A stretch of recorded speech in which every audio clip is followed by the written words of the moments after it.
Want more respect? Fix this about you first. I'm going to talk about the one thing that you need to fix about yourself in order to get more respect. And this works for anyone.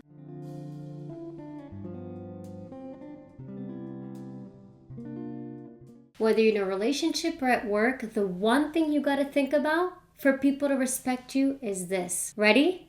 Let's count to 3. 3, 2, 1. Let's do that again. 1, 2, 3. That's right. Exactly what we're doing right now is you pause, think before you speak. Pause, count to 3, and think before you speak. Pausing for 3 seconds before you speak allows you to think about what you want to say, because when you're blunt or in your face and tell people how you really feel, they may not respect you and they may actually not like you. I know it sucks because we all want to be liked, but being blunt doesn't always lead to respect. And unfortunately, I've learned this the hard way. I've learned to really think before speaking, to be able to hear what I have to say. And try this. If you do that, people will actually lean in and see what you want to say. Now, the thing about respect is it doesn't come with age necessarily. It comes with being intentional. It comes with thinking before you speak. And more importantly, in the next video, I'm going to talk about boundaries. Okay? And that's a whole nother subject. So we're going to have another part to this video. So please stay tuned. And make sure to also subscribe to this channel so you won't miss any episodes.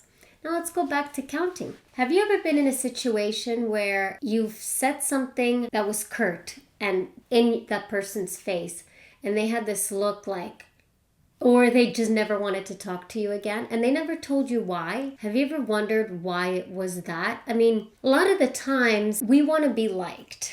We want to be respected, but we don't know how to ask for it. And this is extremely difficult if we're in relationships that don't allow us to be respected, or it's difficult when nobody teaches us respect. I think I finally understood what respect meant in my 30s, because all these years of being disrespected, I realized that I need to get educated. So in order to ask for respect, I need to understand what it is. And how many of you actually know what respect is? Can you define it? Can you identify the behaviors that showcase what is respect?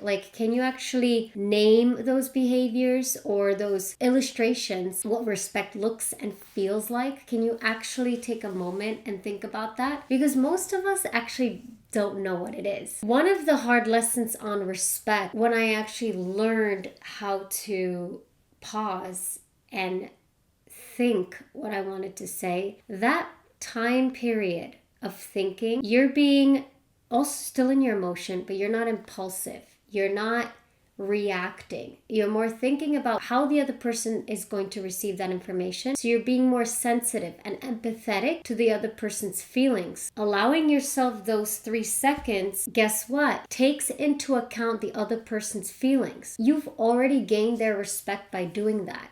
But if you don't allow those few seconds, you're just going to be acting from your point of view without accounting the other person's point of view. And this is where you get in trouble. This is where communication breaks down. So if you just focus on those few seconds, which you could accomplish through breathing. So when somebody's yelling at you and talking at you rapidly, spitting fire, don't say anything. Just continue breathing. Inhale and exhale. Inhale and exhale. And when they actually need to take a breath, that's when you say something. Sometimes people won't let you talk and you feel that blood boiling and boiling, but I promise you, they're gonna have to take a breath.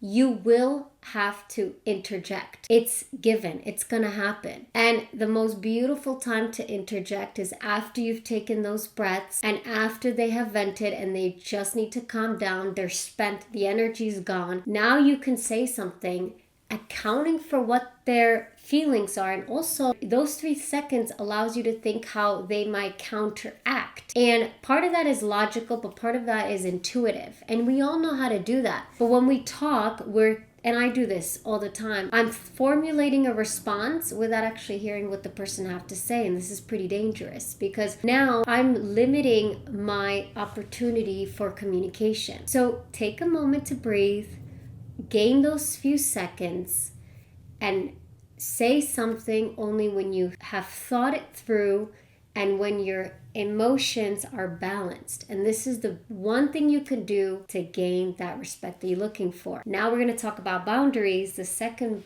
part to this video. So make sure to subscribe, and as always, do the best that you can every day.